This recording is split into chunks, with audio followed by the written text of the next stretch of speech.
السلام علیکم۔ چند علماء کرام یزید کا دفاع کرتے ہیں۔ یزید کو حضرت اور رحمت اللہ بھی کہتے ہیں۔ علماء کرام کے دلائل سنتے ہیں۔ نواسۂ رسول حضرت امام حسین کا قاتل کون؟ پہلے ان علماء کرام کو سنتے ہیں جو یزید کا دفاع کرنے کی کوشش کرتے ہیں۔ آج جب تک یزید کا دفاع نہیں کریں گے معاویہ کا دامن نہیں بچ سکتا۔ آپ کی مسجد کا خطیب ہو، سچی سی بات کرنا، دل پہ ہاتھ رکھ کے بولنا، آپ کی مسجد کا خطیب ہو، عالم ہو، شیخ الحدیث ہو، بزرگ ہو، معزز ہو، محترم ہو، مکرم ہو، متقی ہو، پرہیزگار ہو، شب زندہ دار ہو، تہجد گزار ہو، اس کا بیٹا کبوتر باز ہو، زانی ہو، شرابی ہو، اور وہ عالم اپنے بیٹے کو ممبر پہ بٹھائے جمعے کے دن کہ پتر خطبہ دے جمعے دا، کیا کہو گے؟ اس عالم کو کیا کہو گے؟ اسے کہو گے نا کنبا پرور ہے، دنیا کا بھوکا ہے، اولاد کی محبت میں سارا کام کر گیا۔ اگر آج کوئی متقی عالم ممبر پہ اپنے زانی بیٹے کو بٹھاتا ہے تو لوگ اس کو برا بھلا کہتے ہیں۔ اگر یزید ویسا ہوتا جیسے تم کہہ رہے ہو تو معاویہ جیسا صحابی اسے خلافت میں بٹھاتا۔ صحابی نے یہ کام کیوں کیا؟ ان کے لیے تو قرآن کہتا ہے اولئک ھم المتقون، اولئک ھم الصادقون، اولئک ھم الراشدون۔ میں معاویہ کا وکیل ہوں اور انشاءاللہ کہ اللہ کے نبی صلی اللہ علیہ وسلم فرمایا کہ کسی مسلمان کی عزت کا دفاع کرو گے اللہ تعالیٰ جہنم سے حفاظت کرے گا تمہاری۔ یہ کوئی معمولی فائدہ ہے؟ یہ بہت بڑا فائدہ ہے، یعنی جہنم سے بچنے کا ذریعہ ہے، یہ بہت بڑا فائدہ ہے۔ تو یہ بیکار کی بات نہیں ہے۔ یزید بن معاویہ پہ جو الزامات لگائے گئے ہیں ان کا دفاع کرنا یہ بیکار کی بات نہیں ہے، یہ بہت بڑی فضیلت کی بات ہے۔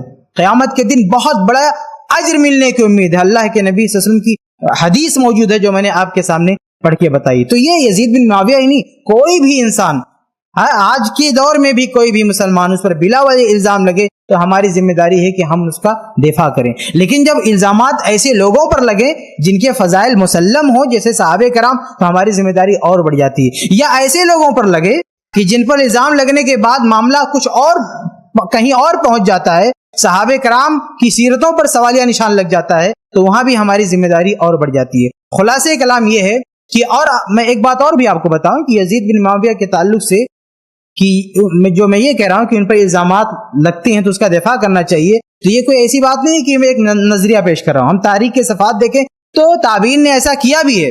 امام ابن کثیر رحمہ اللہ نے صحیح سند سے اپنی کتاب البدایہ والنہایہ میں جلد نمبر 8 میں صفحہ نمبر 233 پہ نقل کیا ہے کہ عبداللہ ابن متی وغیرہ نے محمد بن حنفیہ جو حسین رضی اللہ عنہ کے بھائی تھے ان کے پاس آئے اور یزید بن معاویہ پہ الزامات لگائے، وہ ایسا کرتا ہے، یہ ہے، وہ ہے۔ تو انہوں نے کیا کیا؟ محمد بن حنفیہ رحمہ اللہ نے ثبوت مانگا، کہا تم لوگ جو الزامات لگا رہے ہو اس کے تمہارے پاس کوئی ثبوت ہیں؟ تو انہوں نے کہا ہمارے پاس کوئی ثبوت نہیں، لیکن ہم نے ادھر ادھر سے سنا ہے اور یہ بات صحیح ہو سکتی ہے، ہمیں لگتا ہے کہ یہ باتیں صحیح ہیں۔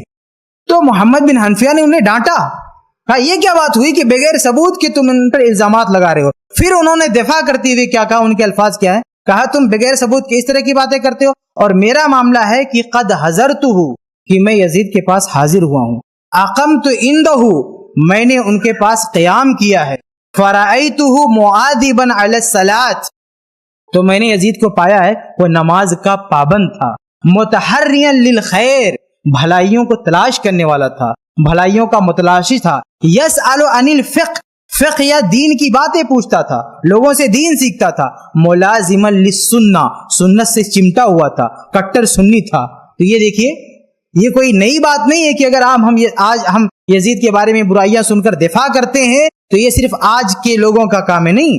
یزید بن معاویہ کے دور میں، ان کی حیات میں جب لوگوں نے بغیر ثبوت کے الزامات لگائے تو محمد بن حنفیہ جیسے لوگوں نے ثبوت مانگا، ثبوت نہیں دیا گیا تو کہا یہ باتیں جھوٹی ہیں، یہ باتیں غلط ہے، اور پھر صحیح باتیں بتائی کہ ہم نے اپنی آنکھوں سے جو دیکھا ہے اس کے پاس ہم رہے ہیں، اٹھے بیٹھے ہیں، ہم نے تو اسے نمازی پایا ہے، ہم نے خیر کا متلاشی پایا ہے، ہم نے اسے دین سیکھنے کا اس کے اندر جذبہ پایا ہے، ہم نے اسے کٹر سنی پایا ہے، تم کیوں الزامات لگا رہے ہو؟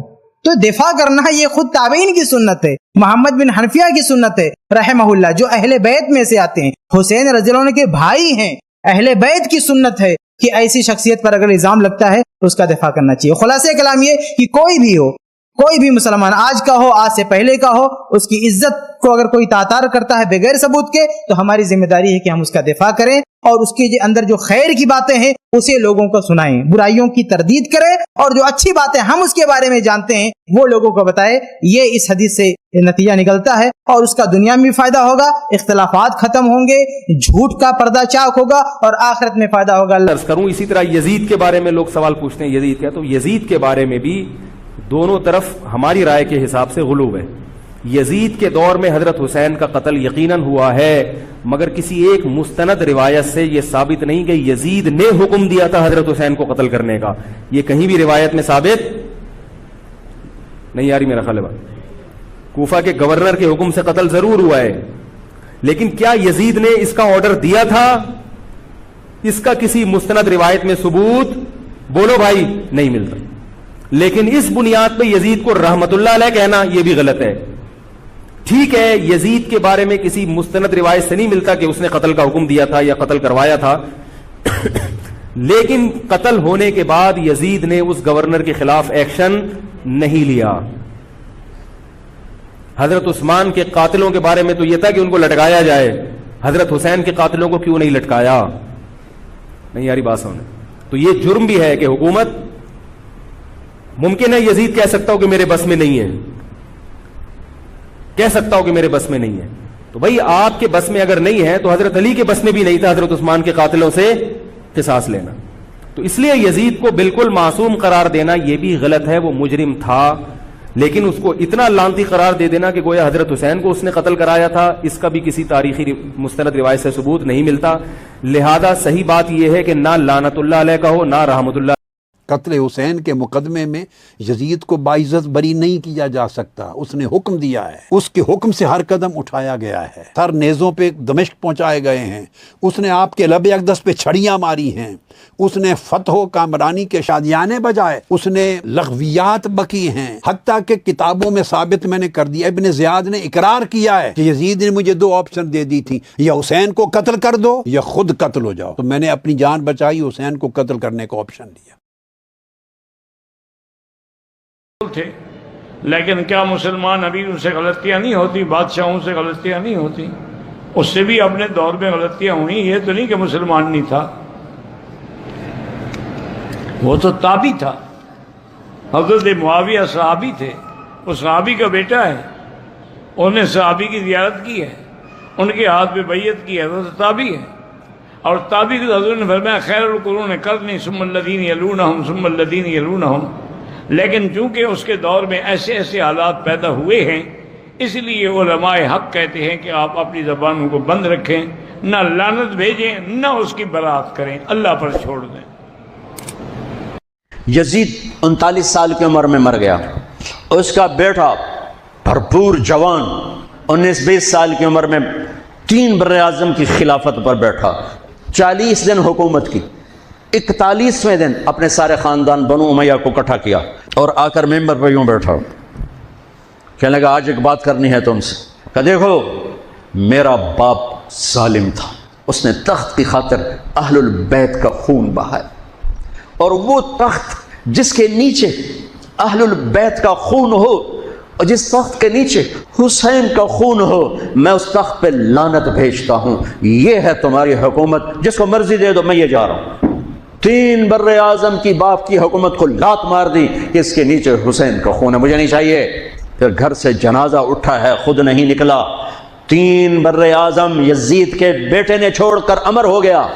ذہن میں رکھیں، اہل سنت والجماعت کا موقف یہ ہے کہ یزید فاسق اور فاجر تھا، یزید کی حکومت فاسقانہ فاجرانہ تھی، یزید کا حکم ہم اسی لیے نہیں مانتے، سیدنا حسین ابن علی رضی اللہ تعالی عنہما ان کے مقابلے میں حق پر تھے، یزید حق پر نہیں ہے، لیکن ہم یزید کو کافر نہیں کہتے، فاسق فاجر ضرور کہتے ہیں۔ وہ عذاب بھگتے گا، حضرت حسین رضی اللہ تعالیٰ کے متعلق عذاب بھگتے گا، عبداللہ بن زبیر رضی اللہ تعالیٰ کے متعلق عذاب بھگتے گا، مسجد نبوی میں واقعہ حرہ کا ظلم کرانے کے مترادف اور بیت اللہ پہ سنگ باری کرانے کے مترادف یہ معاملات ہیں۔ دوسری بات کہ یزید پر لعن تان کرنا، ہم اس کے کام کو جائز نہیں سمجھتے، اسی لیے ہم نے اس کو چھوڑ دیا ہے۔ کافر نہیں، ظالم اور فاسق اور فاجر سمجھتے ہیں، اس لیے ہمارے ہاں لعنت جائز نہیں ہے۔ نمبر 2، آپ نے پوچھا یزید تابعی تھا، تو یہ بات کان کھول کے سن لیں کہ یزید کوئی تابعی نہیں تھا۔ آپ لوگ تابعی کی تعریف نہیں سمجھتے، تابعی اتباع سے نکلا ہے۔ 11واں پارہ سورت نمبر 9 سورت توبہ آیت نمبر 100، 11ویں پارے کا پہلا صفحہ، اللہ فرماتے ہیں وَالَّذِينَ اتَّبَعُوهُمْ بِإِحْسَانٍ رَضِيَ اللَّهُ عَنْهُمْ وَرَضُوا عَنْهُ۔ یہ تابعی بتایا ہے کہ جو صحابہ کی اتباع کرے، یہ صحابہ کی اتباع کرنے والا نہیں، صحابہ کو قتل کرنے والا تھا، تو صحابی کا اتباع کرنے والا یہ زمرہ تابعین میں گنا جاتا ہے، صحابی کا قاتل زمرہ تابعین میں کیسے گنا جائے گا؟ اسی لیے یزید ہو، حجاج ہو، شمر ابن ذی الجوشن ہو، ہم اسے تابعی نہیں سمجھتے، وہ صحابی کا قاتل ہے، صحابی کو مارنے والا ہے، صحابہ پہ ظلم کرنے والا ہے، اس لیے وہ تابعی ہے ہی نہیں۔ تابعی وہ ہے جو اتباع کرے، تابعی وہ ہے جو صحابہ کی بات مانے، تابعی وہ ہے جو صحابہ کرام کے نقش قدم پہ چلے، وہ تابعی ہے۔ یہ سرے سے تابعی نہیں ہے۔ انہوں نے کون سی اتباع کیا ہے؟ انہوں نے تو صحابہ کا قتل کیا ہے، انہوں نے تو صحابہ پہ ظلم کیا ہے۔ سعید ابن جبیر جیسے سید التابعین کا خون یہ حجاج بن یوسف کی گردن پر ہے۔ حضرت شیخ الحدیث مولانا زکریا کاندلی رحمہ اللہ کی تحقیق کے مطابق 1,20,000 آدمی کا قاتل ہے۔ یہ حجاج کو میں کیسے تابعی مانوں؟ لوگ کہتے جی قرآن پہ زبریں زیریں لگوائی تھی، اور میں نے کہا زبریں زیریں لگوائی تھی تو معاملہ اللہ کے حوالے ہے، جو ظلم کیا تھا اس کا بدلہ تو دنیا میں بات کی جائے گی نا۔ اور اس طرح مسئلہ یزید کا ہے، ہم یزید کو کیا اچھا کھاتا پھر رہے ہیں۔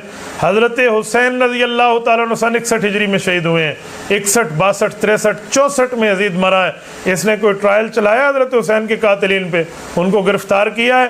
ان کے قتل کا بدلہ لیا ہے؟ نہیں لیا، یہ اس کا ذمہ دار ہے، اسی لیے یہ برابر کا حقدار ہے، ہم اسے تابعی نہیں سمجھتے۔